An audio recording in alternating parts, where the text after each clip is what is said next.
Muli kayo nandito guys. Welcome back ulit sa aking YouTube channel. So this time, dumating na yung pangalawang set ng battery pack na lithium-ion phosphate. Okay. So, kung mapapansin nyo, unboxing time.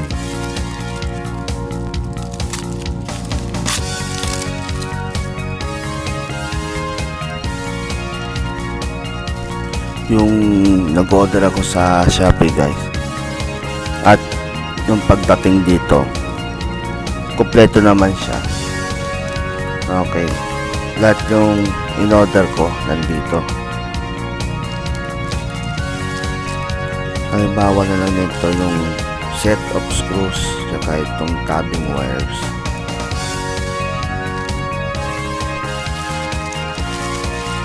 Ngayon, ito naman yung battery. 4 na piraso para mabuo ang 12 volt battery pack.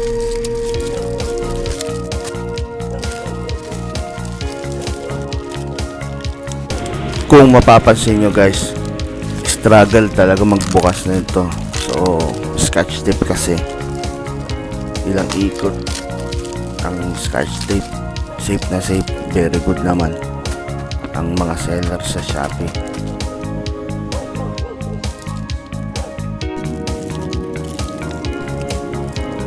At ito, hirap na hirap talagang magbukas ng pakete, no? Mga plastic kasi puro scotch tape. Ayan. So, testingin naman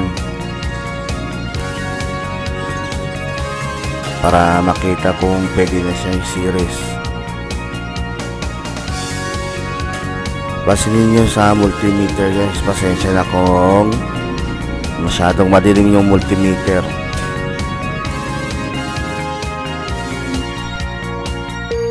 Yung okay na yung pagtetest kanina. So ito naman, pag-aalay naman. Okay, double check nyo lang yung pag nag-aalay kayo, baka mamaya baliktad. Kailangan tama lagi.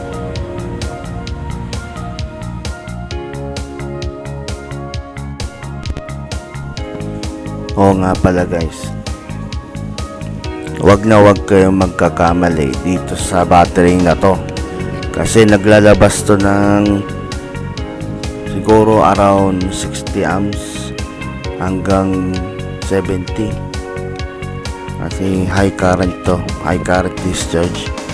So pag nag-short to, no, talagang kikislap yan. Magkakaroon kasi ng big spark kung tawagin. Kaya pag nag-assemble ng ganito, tignan lagi, lalo na yung mga hawak natin na screwdriver na tsaka yung mga metal plies. Okay, tulad yung sa akin, no? Kaya mag-ingat palagi, mag-ingat sa pagbuo ng mga ganitong klaseng battery. Safety first, no?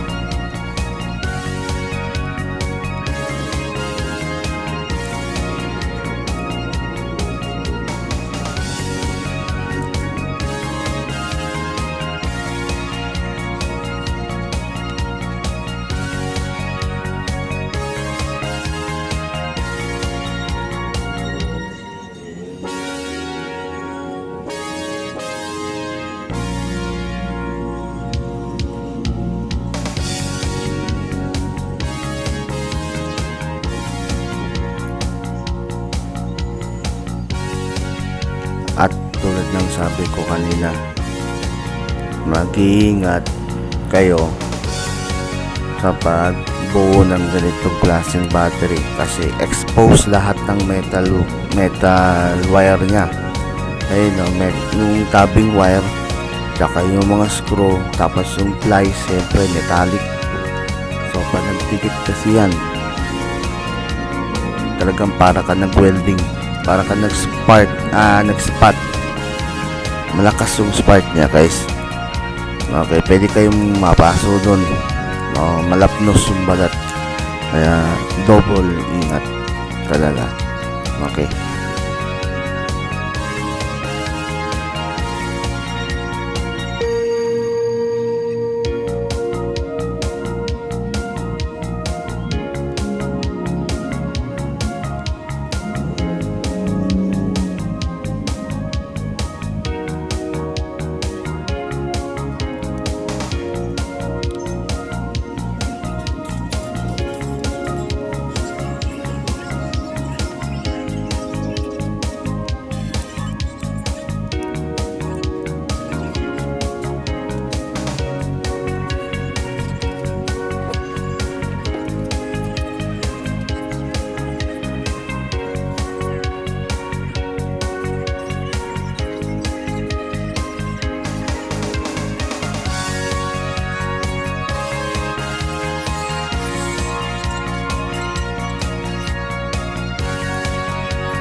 Pwede nyo palang i-post tong video na to para masundan nyo guys, ha, kasi konting mali lang ay talagang iinit to, no? Yung magsushort siya, iinit yung mga exposed na tabing wire, mapapaso talaga kayo yan. Kaya kailangan, kung nalilito, i-post niyo yung video, tignan ng maigi para yung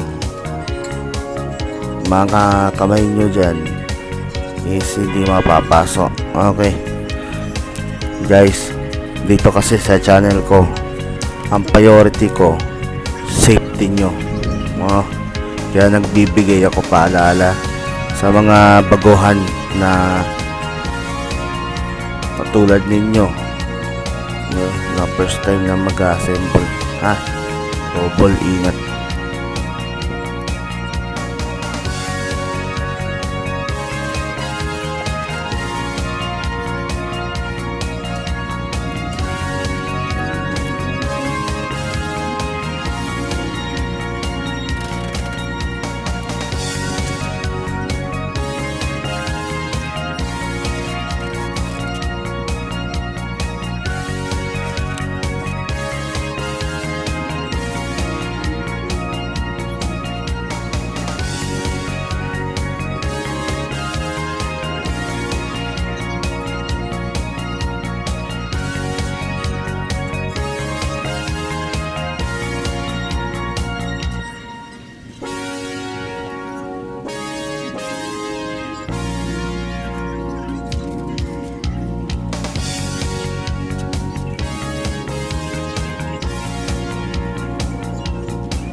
Yung natapos na yung pag-assemble ng battery, nilagyan ko kaagad siya ng ganitong tape para iwas yung short circuit.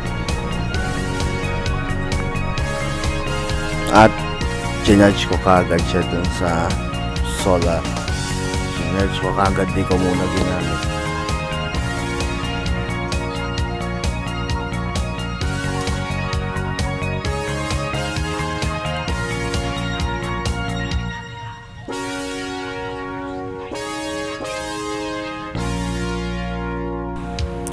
Kung sakaling nagustuhan nyo guys ang aking mga video, so give me a thumbs up, like, share.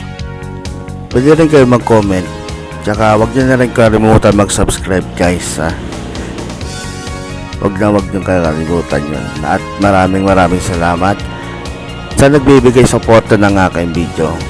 Kahit konting views lang okay na, makagawa na ako ng palibago. Maraming salamat sa mga konting viewers ko.